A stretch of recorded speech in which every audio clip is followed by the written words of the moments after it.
era só para arrependimento de pecados, era uma questão mais de consciência. O de Jesus não é mais um rito provisional. O ritual cumprido com João com água prognosticava, ou seja, mandava, dizia algo acontecerá, apontava para algo que ia acontecer. O que? O dom do Espírito Santo. Enquanto que o novo batismo era associado com a vinda do Espírito. Aleluia. Essas coisas não são desassociáveis. Não podemos considerar, diz o Brodmann, a resposta de Pedro como um procedimento adotado ou como diretrizes espirituais para todos os que passam a fazer parte da comunidade dos que creem. Mas esta ordem, arrependimento, batismo, perdão de pecados e recepção do dom do Espírito, é algo que vai permear alguns textos que nós temos em Atos dos Apóstolos. Nós vamos ver isso aonde? Em Éfeso, quando alguns homens, discípulos de João, vão receber o Espírito Santo depois. Nós vamos ver este mesmo momento na casa de Cornélio, não obviamente na mesma ordem, mas os elementos estarão todos ali. E o que acontece neste momento? Esses elementos, irmãos, eles apontam para algumas coisas que são muito importantes e que nós vamos ver daqui a pouquinho mais. O que é interessante é que se encontra ausente no convite de Pedro o apelo, como eu já falei, que hoje existe, para confessar a Jesus como Senhor e Salvador. Isso nós vamos inferir a partir da declaração do verso 36 que eu falei na semana passada. Mas não havia uma confissão pública como hoje é feito.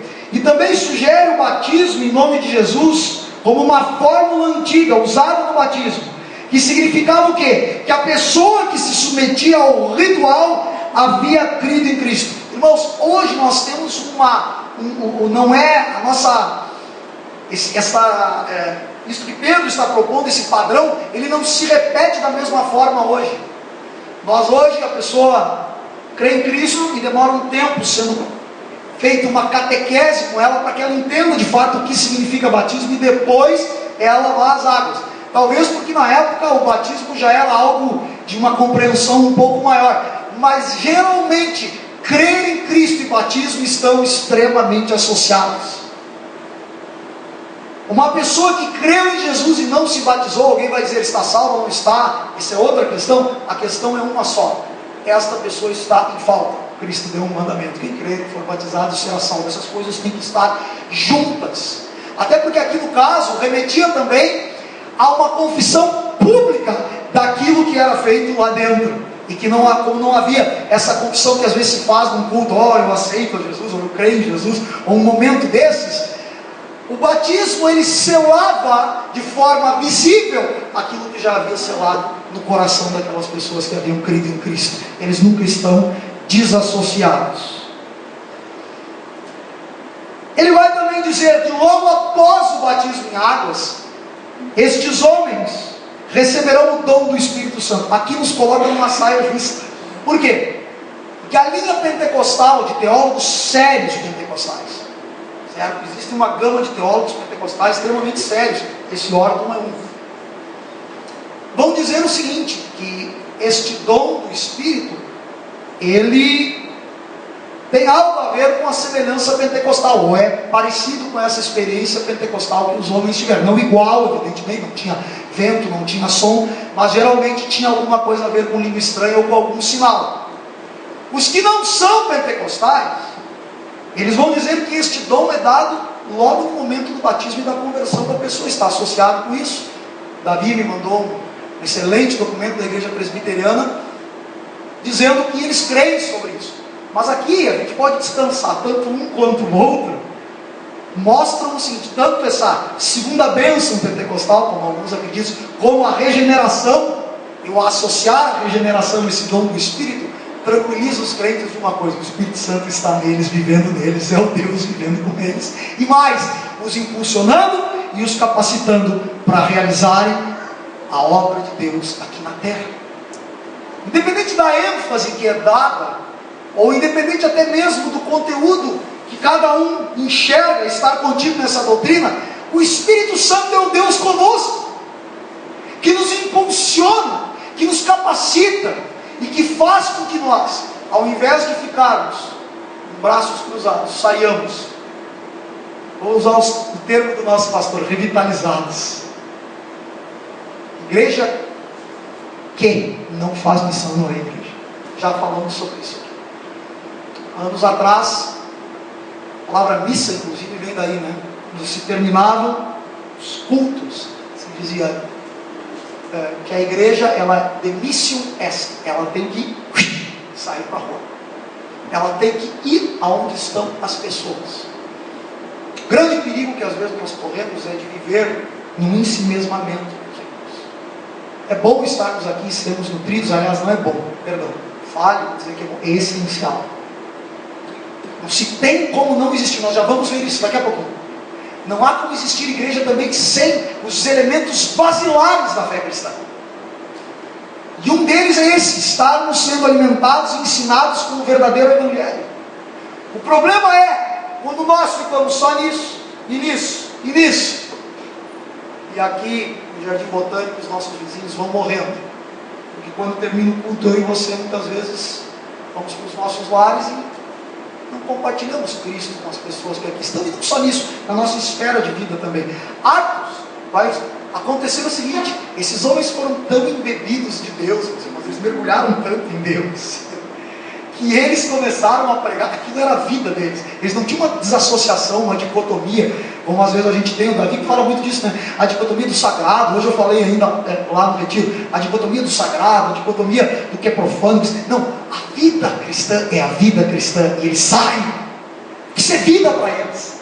Falar de Cristo não é mais uma coisa que eu vou fazer como um momento litúrgico ou devocional da minha parte, é a minha vida, que agora explode sem poder conter-se, porque a alegria de servir a Deus é imensa, e o poder que me foi outorgado me impulsiona, me dinamiza. Aleluia. Para a glória do nome de Jesus. Depois que Pedro prega então e coloca esta sequência: arrependimento, batismo, dom do Espírito, ele batiza 3.000 pessoas, provavelmente nas piscinas que haviam ali, nas fontes que ali haviam. E depois, o texto vai nos dizer que estes que foram batizados perseveravam no quê? Perseveravam na doutrina dos apóstolos e na comunhão, no partir do pão e nas orações. A palavra perseverar na língua grega, meus irmãos, proskaterio, é ser firme, ficar firme em alguma coisa e dar cuidado constante a isso. Então eles perseveravam em quê? No ensinamento que os apóstolos lhe davam. Outra coisa, a igreja que não estiver fundamentada no ensino apostólico, dizia meu professor de filosofia Manfred Zoic, hoje diretor do seminário Concórdia, lá no Canadá, não é igreja. Não é igreja. Por que não é igreja? Porque se não tem o fundamento dos apóstolos, não é igreja. É o quê? É um clube? É uma agremiação? É qualquer coisa. Uso de novo o termo que eu gosto, é uma engronha. Mas não é igreja. Por quê? A pensou se hoje a gente chegasse aqui e dissesse assim: bom, vamos pegar um guaraná geladinho, batatinha frita, e vamos fazer a ceia. Estou pedindo uma coisa mínima, os elementos físicos da ceia, não tão mínima assim, os luteranos me matariam. Mas para alguns não tem nada, não dá nada a calça para regular. Vamos floreando. E nós começássemos a loquear com o significado da ceia. Batismo não precisa. Para que batismo? Como alguns grupos evangélicos assim falam. Começássemos a pegar o ensinamento que os apóstolos deram, que estão contidos na Bíblia, na palavra do Senhor, e começássemos a negligenciar isso. Começássemos a pegar as coisas mais profundas.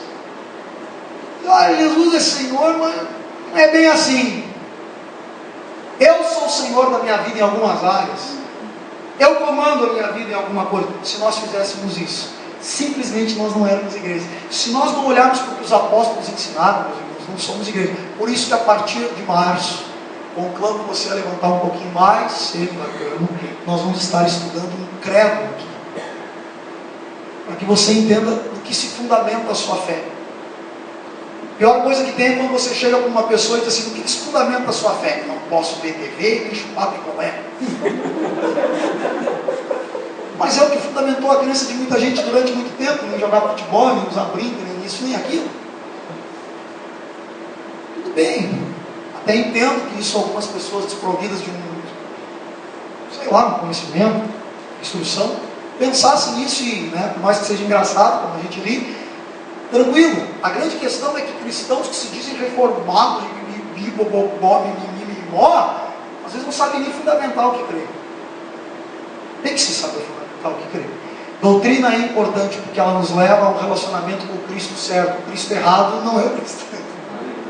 Então temos que entender isso hoje. Aleluia. A grande questão é essa: perseveravam, ficavam firmes naquilo que eram instruídos por esses apóstolos, sempre tendo uma necessidade de mais instrução. Os apóstolos, o que eles faziam? Eles não vinham com uma revelação e tal, eles narravam a eles tudo o que sabiam a respeito da vida, dos atos e dos ensinos de Jesus de Nazaré. Aleluia. Então, não precisa mais nada, isso é tudo. Gosto quando o Paul Washer diz: eu só tenho um sermão, quero me especializar num sermão também. Jesus e esse crucificado. Eles continuavam também, diz aqui, não só na instrução, mas na comunhão. Isso não significa uma simples associação com os apóstolos e os outros discípulos. Não é só um ajuntamento. Essa palavra tinha um significado peculiar na cristandade primitiva. Incluía o fato de terem bens em comum. É a palavra grega koinos. Eles tinham uma comunhão, uma koinonia, como algo muito importante. Mais tarde ela foi entendida pelos crentes também como uma coisa mais significativa: a destruição de barreira entre judeus e gentios. Pois aos olhos de Deus, nenhuma pessoa é mais koinon ou impura. Ela é pura. Não tem mais assim essa barreira de separação. Então eles estavam unidos, judeus e gentios, compartilhando das suas vidas e recebendo instrução da parte dos apóstolos. A igreja tem que viver dessa forma, para ser igreja. E depois Pedro vai dar uma espécie de relato sumário do que está acontecendo. Lucas, vai dar um relato sumário do que acontecia nessa igreja. Então ele vai dizer o seguinte, em cada alma havia temor e muitos prodígios e sinais eram feitos pelos apóstolos. É característico de Lucas, meus irmãos, resumir ocasionalmente a situação dessa comunidade em vários estágios de desenvolvimento. E nesses versículos, nós vamos nos confrontar com o primeiro desses 9 relatos sumários. Ele começa com o primeiro, mostrando como funcionava, como era a vida dessa comunidade. O quadro que ele vai pintar a respeito dessa comunidade, que era basicamente formada de judeus, depois dos dias de Pentecostes, é algo idílico. Temos o vislumbre de um grupo de pessoas praticando um modo de vida comunitário, realizando sinais e prodígios e se dedicando a adorar a Deus. Sinais e prodígios, meus irmãos, olha que interessante. Nós vamos ver que eles ocorrem desde o verso 22 deste capítulo até o capítulo 15, versículo 12. Nós vamos ver essa questão de sinais e maravilhas estarem sendo feitos pelos apóstolos. Essa é outra questão que eu gostaria de tratar aqui no Botânico.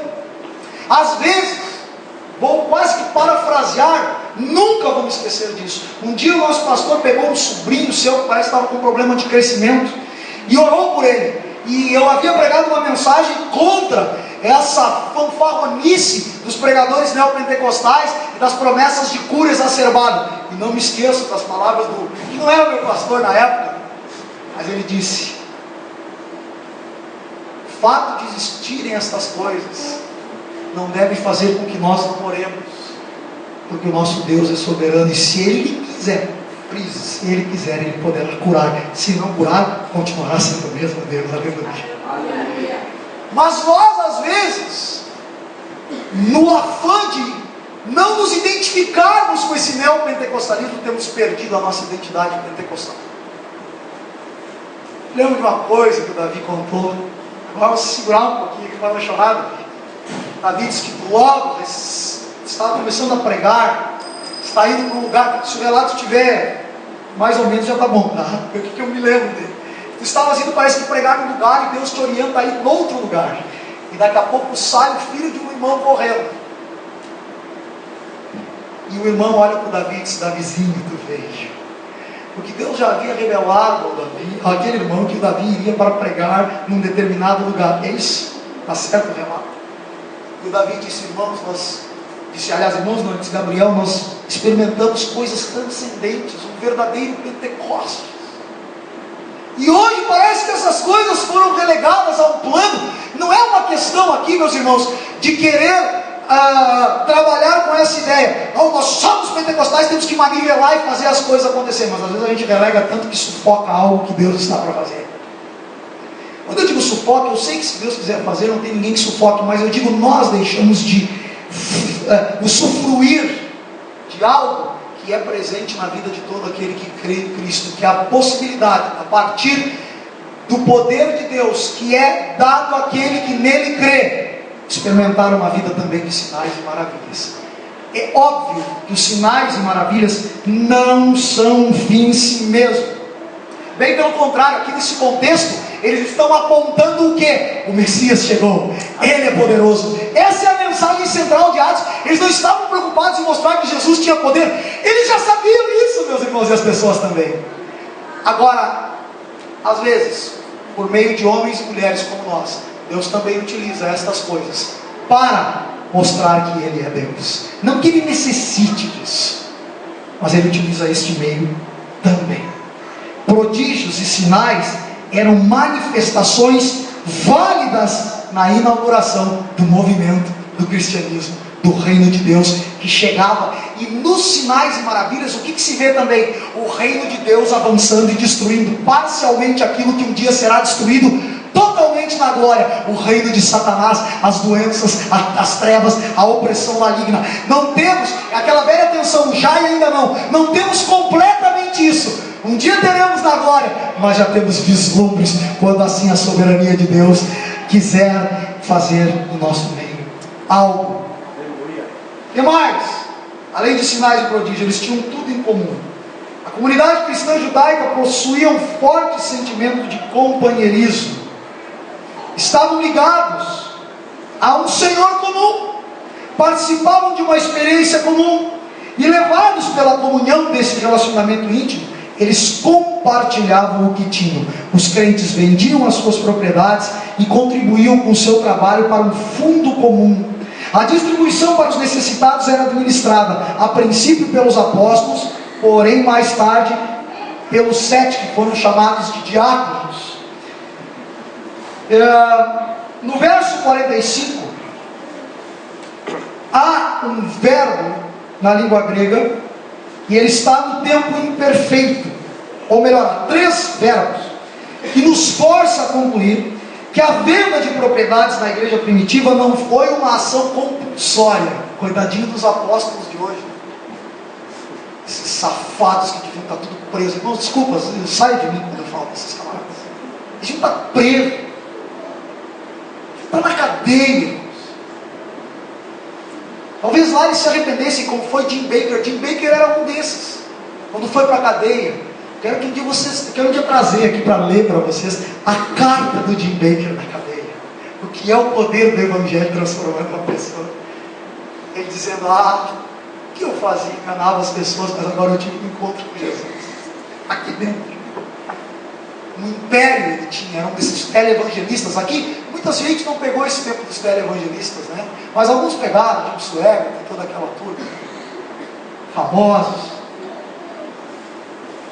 Hoje, a ação compulsória e violenta é praticada pelos apóstolos. Tem. Troquem. Vamos fazer uma barganhinha, que coisa boa, dá 100 que Jesus vai te dar 1 milhão. Oh, maravilha. Nem a loteria dá tanto, né? Faz esse negoção aqui. Mas não, os verbos apontam que as pessoas faziam isso voluntariamente. Ou seja, os membros da igreja tomavam consciência de que havia necessidade entre aqueles que comungavam com eles. E como eles poderiam ver pessoas passando necessidade se eles se chamavam de iguais, como diz o Sander? Irmãos, eu sou teu igual, mas eu como e você não. Eu sou teu igual, mas você tem o que vestir e eu não. Ou o contrário, eu tenho e você não. Como isso poderia acontecer? Então, eles faziam o seguinte: eles repartiam os seus bens, inclusive para ter uma segurança econômica. Por quê? Como sociedade nascente, eles sabiam da perseguição que iria advir sobre eles, e eles não iam conseguir sobreviver se não se ajudassem. Uma das armas mais importantes contra qualquer indivíduo, raça ou nação é o boicote econômico. Roma boicotou o cristianismo, o que deu? O cristianismo teve que ser presente de forma econômica. Ele teve que vivenciar, criar um modus vivendi, para que houvesse uma espécie de limitação dessa ameaça e para que eles tomassem precauções contra ela. Mas o que motivava eles não era essa coisa tão técnica assim, era o fato de que eles tinham que repartir com seus irmãos que estavam em necessidade. Aleluia. A posse comunitária da propriedade, ela não foi uma prática permanente entre os cristãos primitivos, né? Alguém pode pensar, então quer dizer que hoje tem que ser assim? Não, não é essa a ideia. A ideia é a necessidade deve fazer com que eu contribua, com que eu me condoa pelo outro. Depois, mais ainda do relato sumário, eles perseveravam no templo e partiam o pão. Os cristãos judeus, meus irmãos, eles não interromperam de imediato as suas ligações com o templo. Aí a epístola de Hebreus para mostrar inclusive um lado nocivo disso. Mas havia ainda uma forte ligação. Eles continuavam a observar as horas costumeiras de oração, porque eram judeus, era um costume deles. Eles eram uma comunidade que praticava a adoração, e eles estavam então perseverando no templo, fazendo o que neste tempo? Orando, buscando a Deus, adorando a Deus, clamando a Deus, unânimes. A palavra unânime arremete para isso, um só ânimo. Todos estavam buscando uma mesma coisa: ser semelhantes a Jesus e vivenciar essa nova vida cristã, para que outros também, olhando a eles, dissessem: são semelhantes ao seu mestre, queremos ser assim também. Outra coisa, partiam o pão. Aqui a expressão grega é klasis tu artu, ou seja, alguns vão se incomodar e vão dizer: olha, até conversamos uma vez eu e o Leão sobre isso, o Leão também é desse partido, de que partir o pão não pode se referir à ceia, porque essa questão de partir o corpo de Cristo tem toda uma implicação teológica atrás dela. Outros vão achar que é a ceia. Independente de ser ou não, o de casa em casa parece ser uma refeição, indicar uma refeição mais comum.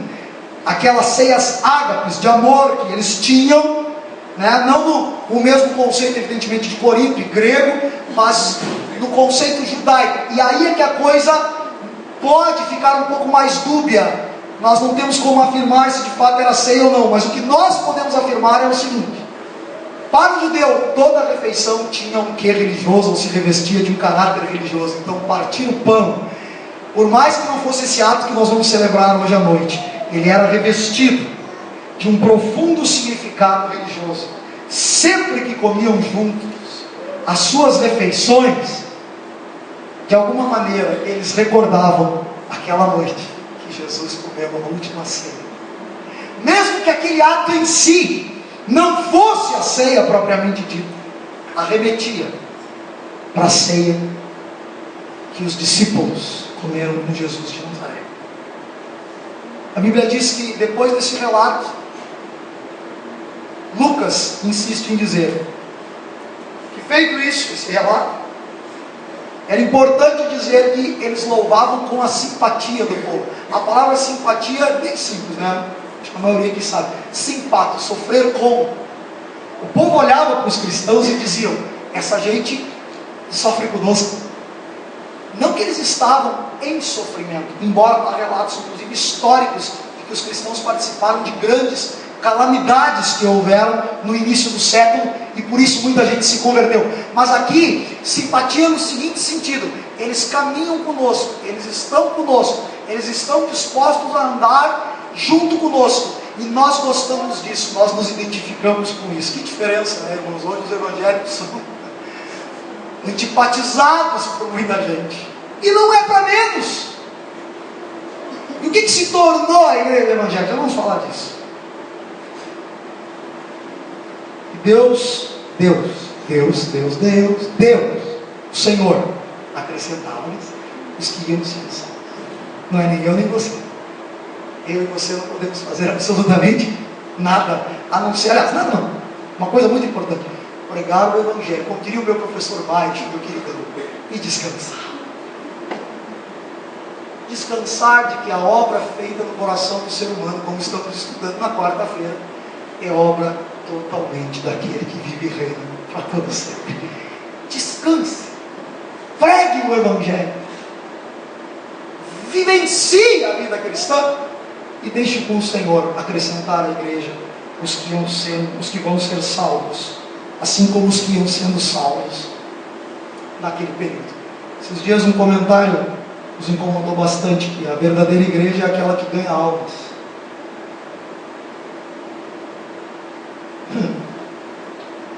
Nós somos uma máquina. Jesus não estava muito preocupado com números ainda hoje pregando. Me lembro daquela vez que os discípulos estavam junto com um discurso muito duro de Jesus, no capítulo 6 de João, e eles disseram: vocês querem ir embora também?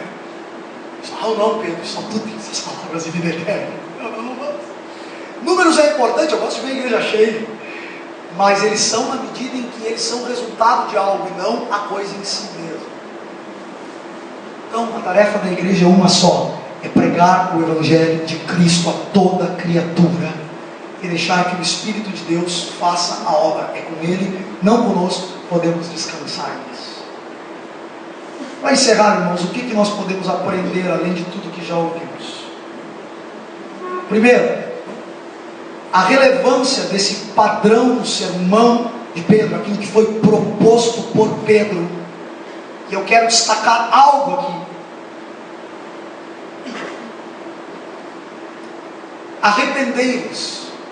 Essa palavra arrependimento, ela precisa retornar, ela precisa voltar a fazer parte daquilo que nós pregamos às pessoas. Se hoje nós temos uma igreja que às vezes está crassando no pecado, é porque não há a pregação sobre arrependimento. Arrependimento não é uma coisa, Lutero dizia que o arrependimento ele é sempre, ele começa e vai até o fim da nossa vida. Se eu e você não ouvirmos que precisamos nos arrepender, nós vamos achar que já chegamos lá.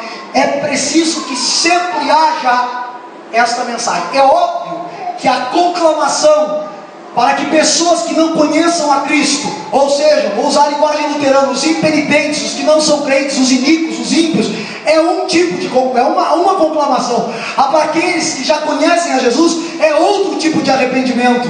Agora veja bem, é necessário incluir isso. Arrependimento. O que mais podemos aprender? Esta fórmula que Pedro vai trazer, e também a forma como os cristãos viviam, a fórmula eu digo entre aspas, esse padrão: arrependimento, batismo, dom do Espírito, e depois perseverar na doutrina, ser generoso com os bens, estar na comunhão, estar junto, viver juntos como comunidade, deve nos remeter, estas coisas, aos elementos basilares da fé cristã. Sem essas coisas não existe fé cristã. Esses são elementos basilares: a comunhão com Deus, a comunhão com o próximo, a ceia do Senhor, o batismo, ou se ali não é ceia, as refeições que devem me lembrar também da ceia do Senhor. Todas as coisas que a igreja faz e toda a vida da igreja, nestes elementos basilares são encontradas verdades que nós precisamos retomar. Por quê? Porque hoje esses elementos são ou irrelevantes, ou distorcidos, ou negligenciados por boa parte da igreja evangélica. Por isso que eu disse que eu falo que é a igreja evangélica. A igreja evangélica hoje, meus irmãos, ignora muitas vezes essas coisas. Ao contrário, ela inverte esses padrões. Ser generoso? Não. Quero saber o que eu posso obter de Deus e do meu irmão.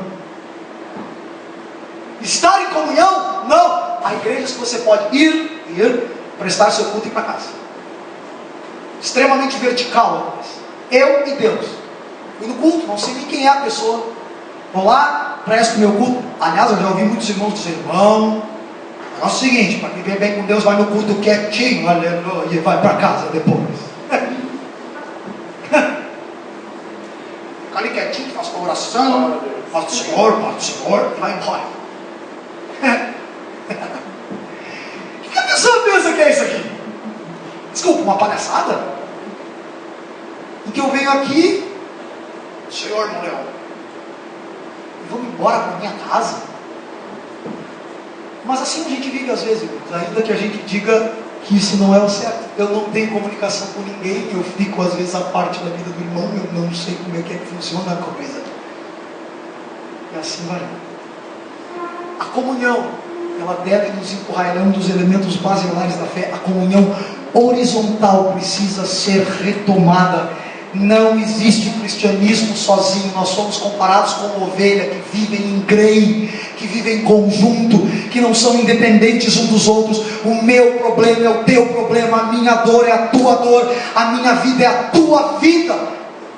Isso, se já está sendo traduzido a partir da saudade, ou indicado a partir da saudade, tem que ser traduzido a partir de uma vivência mais aprofundada. É um elemento basilar da fé. Aprofundar a vivência. Partir o pano, estar juntos, perseverar na doutrina, outro elemento basilar. Às vezes nós gostamos de um determinado tipo de culto, mas quando se fala em doutrina, ensinamento, nós temos a vontade de sair correndo. Perseverar na doutrina dos apóstolos. Hoje, alguns desses elementos foram inclusive trocados por outros. Eu sou profeta, que nem diz os irmãos. Daqui a alguns anos vocês vão entrar dentro de uma igreja evangélica e vão dar ré. Nem sei se é daqui a alguns anos, mas essa profecia se cumpriu. Vai entrar lá dentro, vai fazer que nem o pessoal do navio Lobos quando foi na África, só que eles eram outra coisa. Eles foram lá na África, as mulheres não usam roupa daqui para cima, entraram numa igreja e deram ré. Opa, nem gostamos. Hoje vai ser assim, você vai ter uma placa lá, igreja evangélica tal. Vai entrar, daqui a pouco você vai ter que dar ré, porque esses elementos, se você conseguir participar uns dias ali, não vão ser encontrados.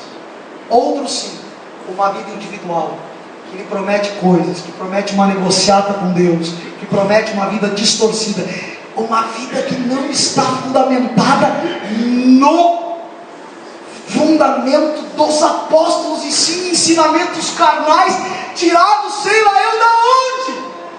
Isso é o que as igrejas evangélicas têm hoje, a maioria delas. Esses elementos basilares, às vezes a gente negligencia eles. Hoje eu vou na ceia, amanhã eu não vou. Hoje eu vou estar no culto, amanhã eu não vou. O culto é opcional. Hoje tem um programa mais legal, eu não vou no culto. Hoje eu posso visitar um irmão, mas eu não vou, porque de repente eu quero ir no shopping, quero passear, quero ir no cinema, quero isso, quero aquilo. Cuidado, irmãos. É na base que a coisa cai. Perguntaram a John Stott: qual é o segredo do teu ministério tão profícuo? Eu disse: nem sei se eu tenho ministério profícuo, vocês estão dizendo aí. Mas já que estão dizendo, não diz para nós. Qual é o teu segredo, John Stott? Quero ser que nem tu. O que tu faz para ser esse cristão gigante? Leio a Bíblia todos os dias, oro todos os dias, não deixo de tomar a ceia e vou nos cultos.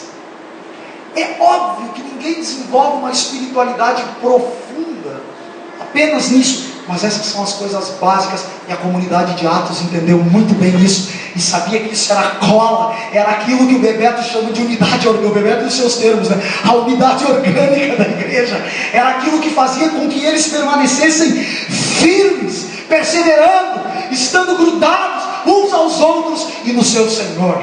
Que Deus faça com que a igreja do Botânico seja cada vez mais e mais parecida, ainda que Atos não seja normativo para nós vamos ver problemas em Atos, mas que eles nos indiquem, que Atos nos indique um caminho, para que sejamos uma comunidade de crentes, que espelham tanto a Jesus, que possamos, e aqui eu encerro, sermos considerados culpados. Vocês sabiam que no tempo de Jesus, quando alguém às vezes era acusado de ser cristão, ia para morrer, a pessoa ia morrer, havia um julgamento sobre essa pessoa, e aí o juiz dizia o seguinte: olha, eu identifico nesse homem, aliás, o juiz não, a acusação, eu quero mostrar esse homem aqui, ele deve morrer. O juiz perguntava: por quê? Porque eu identifico coisas neles que são semelhantes a de um camarada chamado Jesus de Nazaré. Será que hoje nós, se fôssemos para um tribunal, alguém nos mandaria à morte porque somos identificados com Cristo Jesus e porque somos parte de uma comunidade que tem esse perfil que aqui está?